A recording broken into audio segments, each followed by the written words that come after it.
কলকাতায় হোটেলে নিহত একজন বাংলাদেশির মরদেহ ভোমরা বন্দর দিয়ে দেশে পৌঁছেছে। বেনাপোল দিয়ে আসছে আরও 5 জনের মরদেহ। এরই মধ্যে দুই দেশের সব প্রক্রিয়া শেষে সাতক্ষীরার আলিমুজ্জামান সাজুর মরদেহ বুঝে নিয়েছে পরিবার। আসছে না রেবতী সরকারের মরদেহ, তার সৎকার কলকাতায় করা হয়েছে। অন্যদিকে দুপুরের মধ্যে দেশে পৌঁছানোর কথা রয়েছে সাভারের ব্যবসায়ী ও সাংবাদিক দেবাশিস দত্ত, তার স্ত্রী, সন্তান ও শ্বশুরের মরদেহ। এরই মধ্যে তাদের শেষ বিদায় কার্যক্রম সম্পন্ন করতে কুষ্টিয়া ও সাভারে সব ধরনের প্রস্তুতি নিয়েছে পরিবার।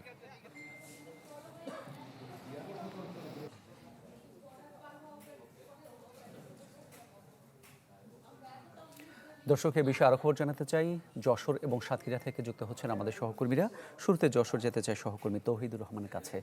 তৌহিদ, বেনাপোল স্থলবন্দর দিয়ে 5 জনের মরদেহ দেশে আনার কথা রয়েছে। কয়টা নাগাদ মরদেহ দেশে পৌঁছাতে পারে?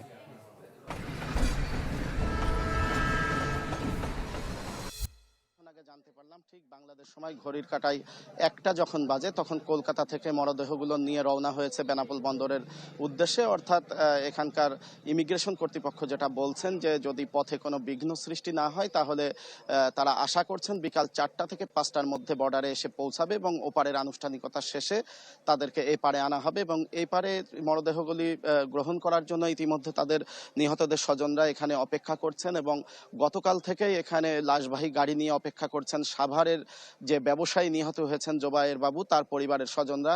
তারা গতকাল থেকে এখানে অপেক্ষা করছেন। আজ সকালে এখানে এসে পৌঁছেছেন কুষ্টিয়ার সাংবাদিক দেবাশিস দত্তের স্বজনরা এবং কুষ্টিয়ার সাংবাদিকরা, কুষ্টিয়া প্রেস ক্লাব এবং সিনিয়র সাংবাদিকরা এখানে সকাল থেকে অপেক্ষা করছেন তাদের স্বজনদের মরদেহ গ্রহণের জন্য।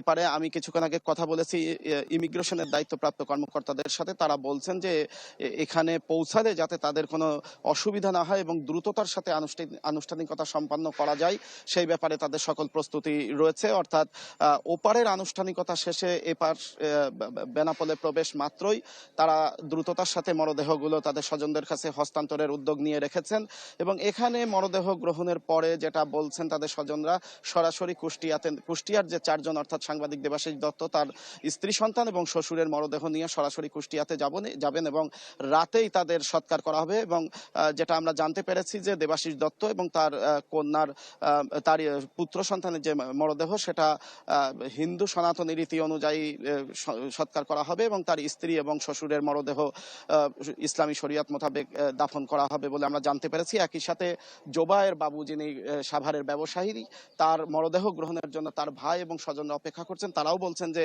যেহেতু বেশ কয়েকদিন আগেই মৃত্যুর ঘটনাটি ঘটেছে সেই কারণে দ্রুততার সাথেও তারা দাফন সম্পন্ন করবেন বাড়িতে নিয়ে গিয়ে, সেই প্রস্তুতি সেখানে রয়েছে। তবে দুদিন ধরে অপেক্ষা করে তারা বেশ ক্লান্ত এবং বলছেন যে সেই কারণে তারা তারপরেও অধীর আগ্রহে আছেন স্বজনের মরদেহ গ্রহণের জন্য এবং বেনাপোলে উৎসুক মানুষও এখানে আছেন। সেই 5 জন যারা গত 19শে August hotel Shikha inn, Kolkata Mirza Ghalib স্ট্রিটের হোটেল, সেখানে অগ্নিকাণ্ডে নিহত হয়েছেন যে 9 জন, তার 7 জনই বাংলাদেশের মানুষ, সেই বাংলাদেশি স্বজনদের দেখার জন্য। মামুন। তৌহিদ, ধন্যবাদ আপনাকে। এই পর্যায়ে আমরা যেতে চাই সাতক্ষীরায় সহকর্মী আমিনা বিলকিস ময়নার কাছে। ময়না, আলিমুজ্জামানের মরদেহ পরিবার বুঝে নিয়েছে, তারা কি বলছেন?